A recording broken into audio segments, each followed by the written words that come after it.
사랑과 은혜가 풍성하신 하나님, 오늘도 새로운 한 주를 허락해 주시고 이 새벽을 깨워 우리가 주님 앞에 나와 주님 바라보며 믿음으로 또 새로운 이 한 주를 시작하게 하여 주셔서 너무나도 감사합니다. 하나님, 우리와 함께 하시길 원하시는 하나님, 그 하나님 우리가 믿음으로 바라보며 우리가 말씀 붙들고 이번 한 주도 하나님과 동행하는 복된 한 주가 되게 하여 주옵소서. 우리는 지혜가 부족하고 우리는 너무나 연약합니다. 하나님, 우리에게 지혜를 주시고 새 힘을 주시고 능력을 주셔서 하나님 바라보며 믿음으로 승리하며 주님이 원하시고 바라시는 그러한 하나님의 거룩한 자녀로 살아갈 수 있도록 은혜를 더하여 주시옵소서. 오늘도 우리의 간절함을 가지고 주님 앞에 나아갑니다. 우리의 기도를 들으시고 응답하여 주십시오. 특별히 귀한 예물의 손길에 복의 복을 다하시고 감사와 기도의 제목들 날마다 주님 앞에 아랠 때마다 하나님의 응답의 은혜를 얻는 귀하고 복된 오늘 이 기도의 시간 되게 하여 주옵소서. 감사드리며 살아계신 예수님의 이름으로 기도드립니다. 아멘. 하나님께서 우리에게 주시는 말씀입니다. 느헤미야 5장 1절에서 19절 말씀입니다. 느헤미야 5장 1절에서 19절 말씀입니다.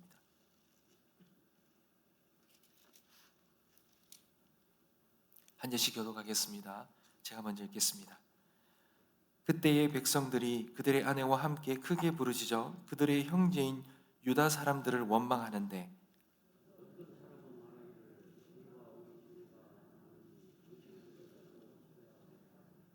어떤 사람은 말하기를 우리가 밭과 포도원과 집이라도 저당 잡히고 이 흉년에 곡식을 얻자 하고,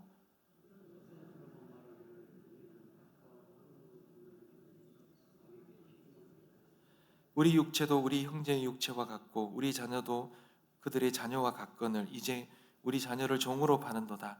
우리 딸 중에 벌써 종된 자가 있고 우리 밭과 포도원이 이미 남의 것이 되었으나 우리에게는 아무런 힘이 없도다 하더라.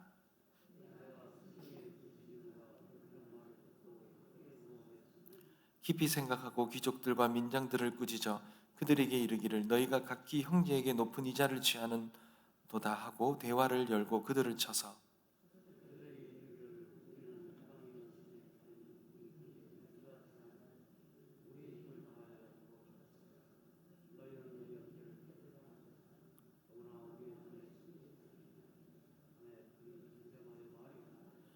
내가 또 이르기를 너희의 소행이 좋지 못하도다.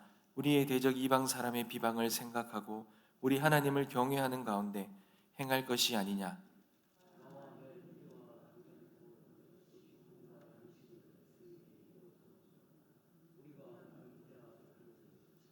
그런즉 너희는 그들에게 오늘이라도 그들의 밭과 포도원과 감람원과 집이며 너희가 구워준 돈이나 양식이나 새 포도주나 기름의 100분의 1을 돌려보내라 하였더니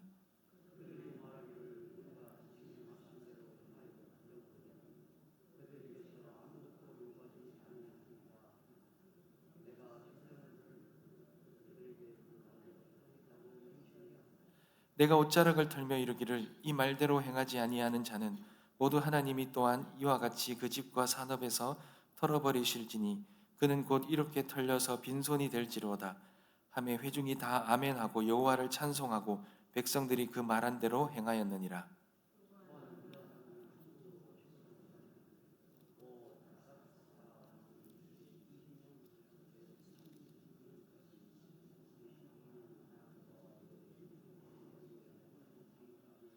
나보다 먼저 있었던 총독들은 백성에게서 양식과 포도주와 또 은 40세계를 그들에게서 빼앗았었고 또한 그들의 종자들도 백성을 압제하였으나 나는 하나님을 경외함으로 이같이 행하지 아니하고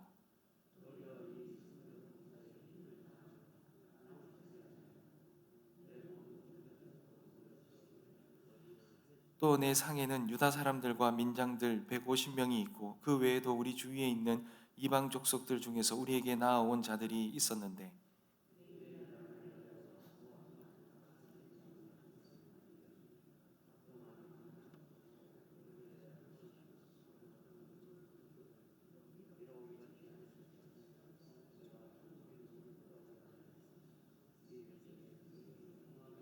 다 같이 읽겠습니다.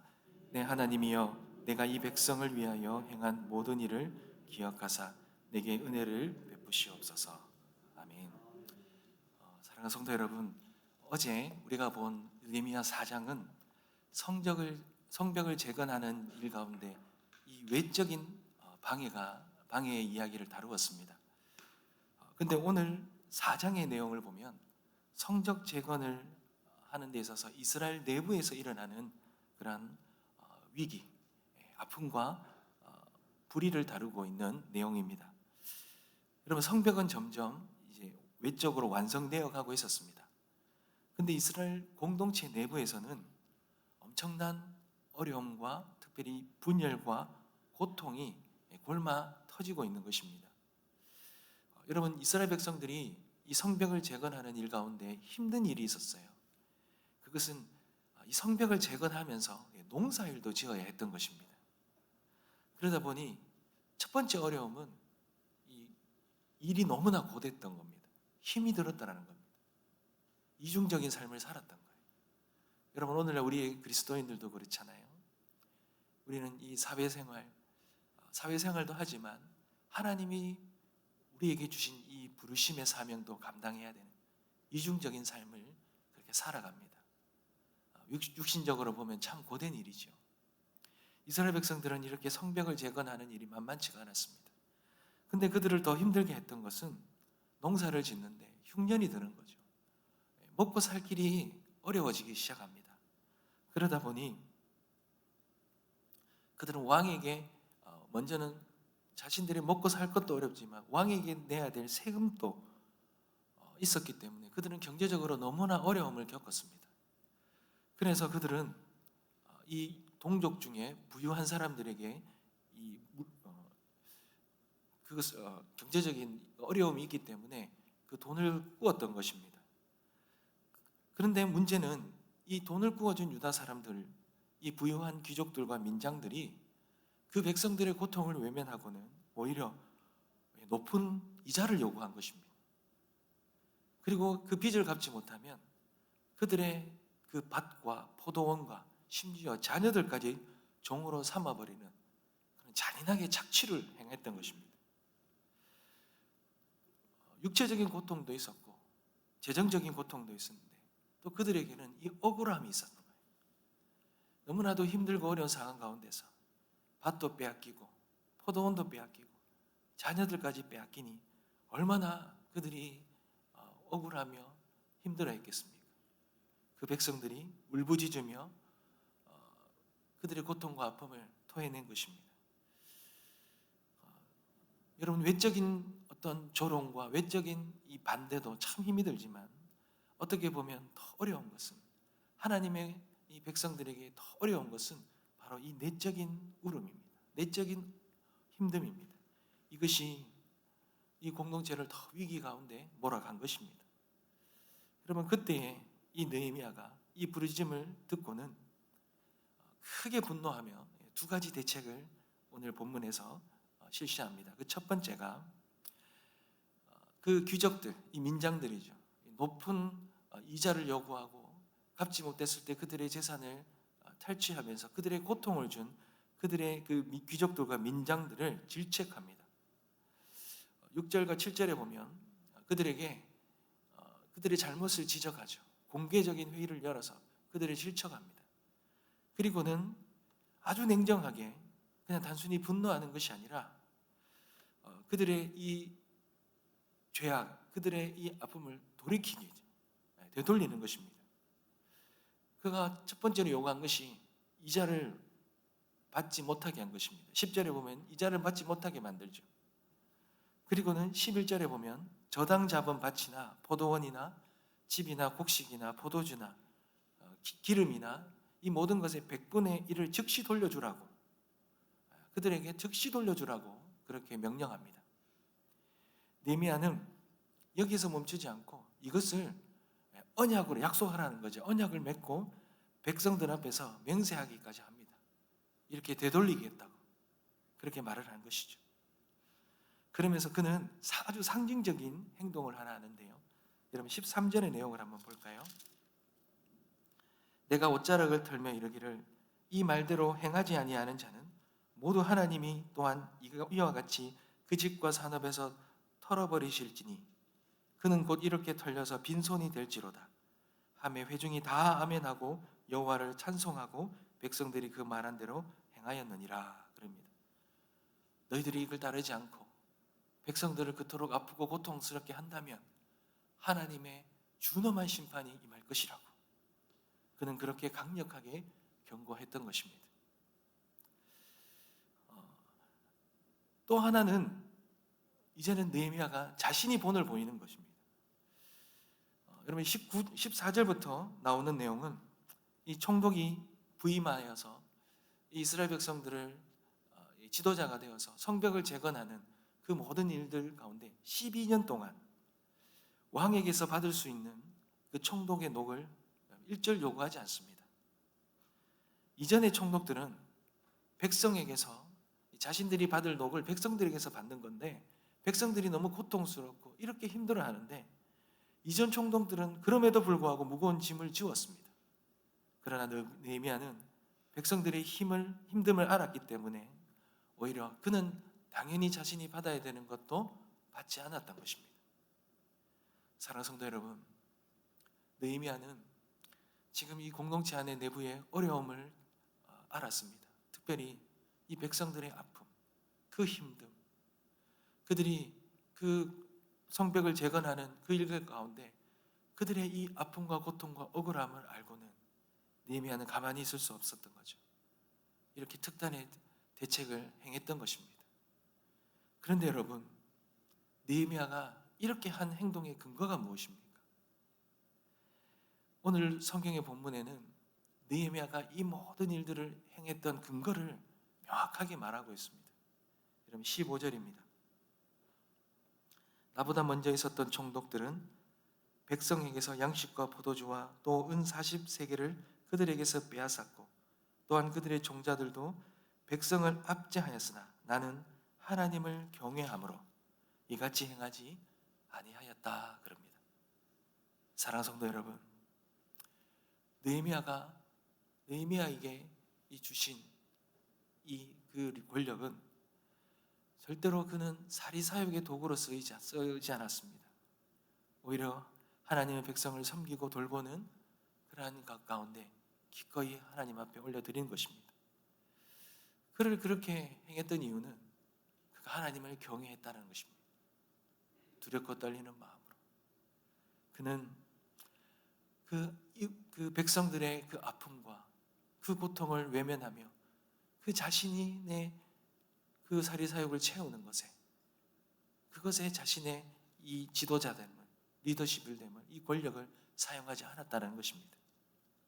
사랑하는 성도 여러분, 우리 하나님은 하나님을 경외하는 자, 두렵고 떨리는 마음으로 주님 주신 그 사명을 감당하는 자를 하나님은 찾으십니다. 그리고 그들의 그 섬김과 그 삶을 하나님 다 보고 계신다라는 거예요. 여러분, 느헤미야가 하나님을 경외하면서 이런 말을 하죠. 19절을 한번 보십시오. 내 하나님이여, 내가 이 백성을 위하여 행한 모든 일을 기억하사 내게 은혜를 베푸시옵소서. 사랑하는 성도 여러분, 하나님은 우리들이 어떠한 일들, 어떠한 삶을 살고 그렇게 하나님 부르심 앞에 우리의 귀한 섬김의 헌신의 삶을 살았는지 우리 하나님은 다 기억하신다는 것입니다. 우리 하나님은 그렇게 하나님을 경외하며 하나님 주신 그 영혼을 위하여 섬겼던 그 삶, 그 섬김을 기억하시고 그 삶에 은혜를 베푸시길 원하시는 하나님이십니다. 사랑하는 성도 여러분, 우리의 모든 삶 하나님이 반드시 기억하실 것입니다. 우리의 수고와 우리의 섬김과 우리의 이 마음들 하나님은 다 기억하시고 이 모든 것이 하나님께서 받으시고 우리의 삶 가운데 하나님 앞에 신실하게 섬겼던 그 삶이 있다면 하나님이 칭찬하며 우리의 모든 삶이 하늘에 상달되리라 믿습니다. 우리 모두도 이 느헤미야처럼 그 영혼을 바라보며 그 영혼의 아픔과 고통을 외면하는 것이 아니라 오히려 자기가 희생하며 섬기며 그렇게 그들의 영혼을 섬김으로 하나님을 경외하는 그 모든 삶이 하나님께서 받으신다는 믿음을 가지고 하나님 앞에 그 모든 복된 삶을 올려드리는 우리 모든 성도님들 되시길 주님의 이름으로 축복합니다. 기도하겠습니다. 하나님 아버지, 우리들의 모든 삶을 기억하시고 우리의 모든 삶을 잊지 아니하시고 그 모든 삶을 받으시길 원하시는 하나님, 아버지여, 우리에게 주신 귀한 자리에서 귀한 사명 가운데 우리에게 주신 귀한 영혼들 믿음으로 바라보며 하나님 앞에 경외하는 마음으로 섬기며 나아갈 수 있게 하여 주시옵소서. 하나님, 그 모든 복된 삶이 하나님께서 칭찬하시고 하늘에 상달되어 하나님의 그 크신 은혜를 베풀어 주실 줄 믿습니다. 주님, 그 은혜와 그 축복을 누리며 살아가는 하나님의 거룩한 백성들 되게 하여 주옵소서. 오늘도 우리의 간절한 기도의 제목들 가지고 주님 앞에 아뢰입니다. 하나님 들으시고 응답의 은혜를 허락하여 주시고 오늘 이 새벽에 주님의 음성을 듣고 주님을 만나는 복된 시간 되게 하여 주시옵소서. 감사드리며 살아계신 예수 그리스도의 이름으로 기도드립니다. 아멘.